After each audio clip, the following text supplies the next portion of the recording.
Mrs India 2026 में silver category में second runner up का खिताब मैंने हासिल किया है। मंच पर पहुंचे और जब आपका नाम पुकारा गया कि सेकंड रनर अप में जो है गरिमा भंसाली विनर है, कैसा महसूस हो रहा था उस समय? कंटेस्टेंट नंबर 4 बोला, जो कि मेरा नंबर था, तो वो मेरे लिए सबसे बड़ी जीत की बात है। बहुत पेनफुल रही है मेरी स्टोरी। मैंने बहुत सारी तकलीफ़ों का सामना किया। कब सबसे पहली बार लगा था कि आपको इस जो फील्ड में जाना चाहिए? सडनली एक दिन सुरभि मैम का मेरे पास एक बैनर आता है पार्टिसिपेशन के लिए, तो मैंने सोचा चलो गिव इट अ ट्राई, एक ऑडिशन देते हैं। तो मैम ने 2 दिन बाद मेरा ऑडिशन लिया एंड जस्ट नेक्स्ट डे मेरे पास मेल आता है कि आई एम सेलेक्टेड। कोई भी टॉर्चर का नाम लीजिए, वो मैं झेल चुकी हूँ।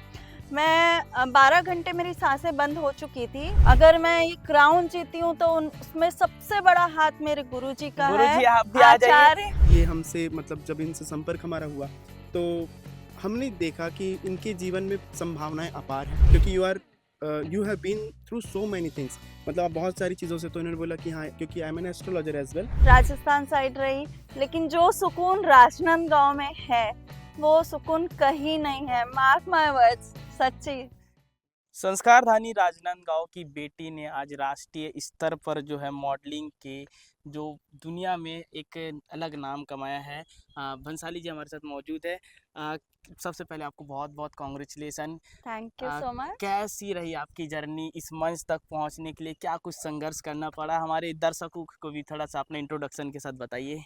जी, नमस्कार। मेरा नाम गरिमा भंसाली है। मैं राजनांदगांव छत्तीसगढ़ से हूँ एंड मैं गृह लक्ष्मी मिसेस इंडिया 2026 में सिल्वर कैटेगरी में सेकंड रनर अप का खिताब मैंने हासिल किया है। साथ ही मैंने Mrs charismatic and silver gown round में बेस्ट ड्रेस का खिताब भी हासिल किया है। मैम, जैसे कि अब चलते चलते बात करते हैं। जी। लड़कियों के लिए बहुत ही जो है मुश्किल दौर रहता है मॉडलिंग हम्म, के फेस में, और हम्म। क्या कुछ चुनौतियां जो है आपको जो है फेस करनी पड़ी, जिसके बाद जो है आप इस मंच तक पहुंचे? और जब मंच पर पहुंचे और जब आपका नाम पुकारा गया कि सेकंड रनर अप में जो है गरिमा भंसाली विनर है, कैसा महसूस हो रहा था उस समय? सबसे पहले तो यहाँ पे मैं आपको करेक्ट करना चाहूँगी कि मॉडलिंग और पैजेंट 2 अलग चीज़ें हैं। जी। पैजेंट में आपको आपके सामने बहुत सारी चुनौतियाँ आती है, बट मॉडलिंग में कोई चुनौती नहीं आती है। ठीक जी। है, मॉडलिंग कोई भी कर सकता है, बट पैजेंट हर कोई नहीं जीत सकता। पेशेंट क्या होता है उसको भी बता दीजिए। पैजेंट एक कंपटीशन होता है, एक कॉन्टेस्ट होता है, ब्यूटी कॉन्टेस्ट होता है, जिसमें इसको भले ही बोला जाता है कि ये ब्यूटी कॉन्टेस्ट है, जी जी। बट एक्चुअली ये ब्यूटी कॉन्टेस्ट नहीं होता है। इसमें आपका कॉन्फिडेंस मायने रखता है। ब्यूटी तो सबसे लास्ट में आता है, बट सबसे ज़्यादा जो जो मायने रखता है वो है आपका कॉन्फिडेंस, आपका जो बोलते हैं ना, आपकी वॉइस, आपका मोटिव कि आप क्यों आए हो इस पेजेंट में, जी ये जी। मायने रखता है। बहुत सारी और भी चीजें हैं, और जो ब्यूटी है ना वो सबसे लास्ट में आती है, क्योंकि ये एक ब्यूटी इसलिए बोला जाता है क्योंकि हमको अच्छे कपड़े पहनाए जाते हैं, एक प्लेटफॉर्म दिया जाता है, जी जी। बट जो हम वहाँ बोलते हैं, जो हम एड्रेस करते हैं, वो सबसे ज्यादा मायने रखता है। तो जब नाम पुकारा गया तो आपको कैसा फील हो रहा था वहाँ? सबसे पहले तो टॉप 5 की बात मैं आपसे बताना चाहूंगी।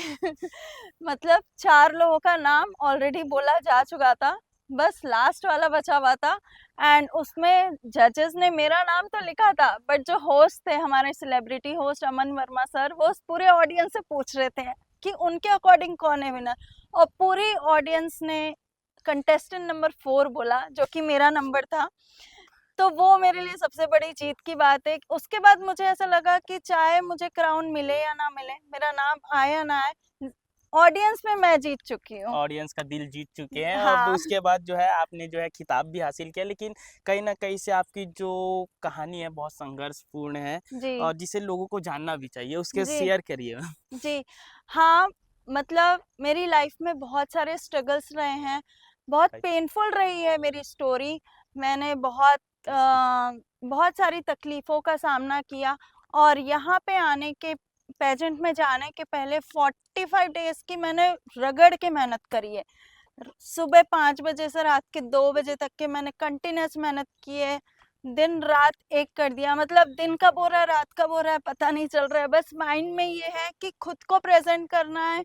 एक अगर मैं आवाज बन के जा रही हूँ, औरतों की आवाज बन के जा रही हूँ, तो उस लेवल में खुद को पहले पहुंचाना है, तब मैं उनके लिए। बाकी के लिए जो है आप जी, रोल मॉडल बन पाएंगे। और एग्जैक्टली। इस दौरान जो है आप तमाम चीजें जो है संघर्षों से होते हुए गए। कब जी। सबसे पहली बार लगा था कि आपको इस जो फील्ड में जाना चाहिए, कैसे निर्णय लिया था आपने? आ, मैं गृह लक्ष्मी के साथ 2020 से जुड़ी हुई हूँ, कोविड टाइम से। जी। और उनके मैगजीन में मेरी रेसिपीज वगैरह भी छपती थी, कुकिंग रेसिपीज। और सडनली एक दिन सुरभि मैम का मेरे पास एक बैनर आता है पार्टिसिपेशन के लिए। तो मैंने सोचा चलो गिव इट अ ट्राई, एक ऑडिशन देते हैं, देखते हैं क्या होता है। फिर 2 दिन बाद मेरा ऑडिशन हुआ। मैंने मैम को बोला कि ma'am yes ma'am I am interested करके। तो मैम ने 2 दिन बाद मेरा ऑडिशन लिया, एंड जस्ट नेक्स्ट डे मेरे पास मेल आता है कि आई एम सेलेक्टेड।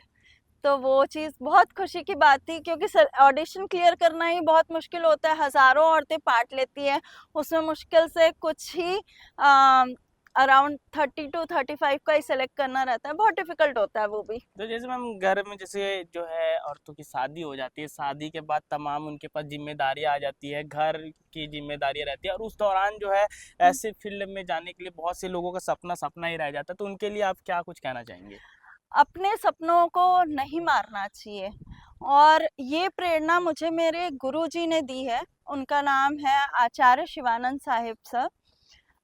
उन्होंने ही मुझे सिखाया है कि घर की जिम्मेदारियों के साथ में हम अपने सपनों को भी पूरा कर सकते हैं। हमेशा हर चीज के लिए औरतों को कॉम्प्रोमाइज करने की जरूरत नहीं है। हमेशा उनको अपने सपनों को मारने की जरूरत नहीं है। हर किसी को अपना सपना जीने का हक होता है, अधिकार होता है।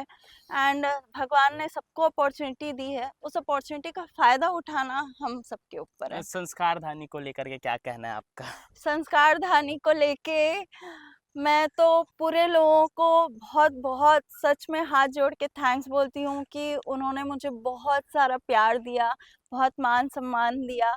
मुझे यहाँ पे सब लोगों का बहुत सारा सपोर्ट मिला। मैं अगर ये पेजेंट कर पाई हूँ तो बहुत सारे लोगों के इसमें कंट्रीब्यूशन है, वो सब राजनांदगांव से बिलोंग करते हैं।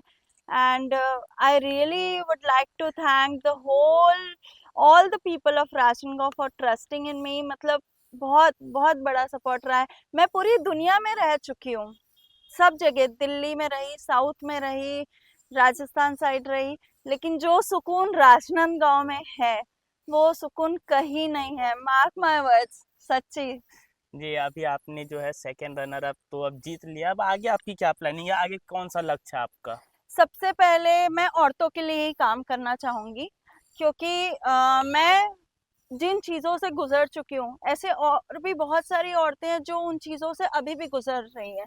जैसे कि मैंने अपनी लाइफ में डोमेस्टिक वायलेंस बहुत ज़्यादा देखा है। तो मैं उन औरतों की मदद करना चाहूँगी जो डोमेस्टिक वायलेंस से गुजर रही हैं। मैं उनसे यही रिक्वेस्ट करती हूँ कि अगर आपको हेल्प चाहिए तो प्लीज़ किसी भी तरीके से ये खबर मुझ तक के पहुँचाइए, आपके पास इंस्टेंट हेल्प पहुँचेगी। क्योंकि अगर मैं खुद की हेल्प कर सकती हूँ तो मैं उनकी भी हेल्प कर सकती हूँ। बस खबर पहुँचाइए and I will always help you. Ma'am domestic violence की बात आती है और ये तमाम पीड़ाएं जो है महिलाओं को झेलना पड़ता है, आपके जीवन में भी ऐसी कोई होगी जिसको आप साझा करना चाहे तो बिल्कुल कर सकते हैं। मैं बहुत सारी चीज़ों से गुजर चुकी हूँ। मैंने 12 साल डोमेस्टिक वायलेंस झेला। मुझे मारा पिटाया, जहर भी दिया गया, मुझे मारने की कोशिश की गई। आ, मुझे आ, बहुत सारी चीज़ें हैं जो मैं शायद बोल ना पाऊँ अभी, बट मैंने, आप कोई भी टॉर्चर का नाम लीजिए, वो मैं झेल चुकी हूँ। मैं 12 घंटे मेरी सांसें बंद हो चुकी थी, डॉक्टर ने डिक्लेयर कर दिया था कि ये अब नहीं है जिंदा। बट पता नहीं महादेव की कृपा हुई एंड मेरी बॉडी से 2 बाल्टी पॉइजन बाहर आया एंड मैं लाइफ जीत चुकी हूँ। तो मैं इतना कुछ देख चुकी हूँ ना कि अब मुझे किसी भी चीज़ का डर नहीं लगता। वो कॉन्फिडेंस ऑटोमेटिकली आ चुका है मेरे अंदर। एक जो अंधेरा था वो उजाला हो चुका है। हो और चुका है, और सबसे बड़ा उजाला अगर मेरी लाइफ में है तो वो मेरे गुरुजी हैं। अगर मैं ये क्राउन जीती हूँ तो उसमें सबसे बड़ा हाथ मेरे गुरुजी का है। गुरुजी आप भी आ जाइए, आचार्य आप भी आ जाइए, क्योंकि आचार्य आपका इतना जिक्र हो रहा है ऑडियंस से भी जो परिचय आचार्य कराएंगे। शिवानंद साहेब सर सर जो मेरी है लाइफ का उजाला मैम है। ने बताया कि किस तरीके से आपने उजियाला लाया है, क्या कुछ आप लोगों का लक्ष्य रहता है? सबसे पहली बात तो ये कि मानसिकता जो लोगों की है उसको तो बदला नहीं जा सकता, लेकिन आपकी जो शिक्षा है या आपके जो ज्ञान आपको मिला है, हमें तो नारी तू नारायणी की शिक्षा दी गई है।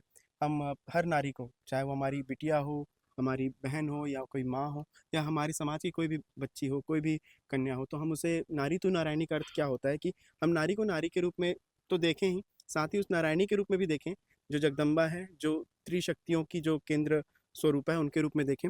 और जब ये हमसे मतलब जब इनसे संपर्क हमारा हुआ, तो हमने देखा कि इनके जीवन में संभावनाएँ अपार हैं।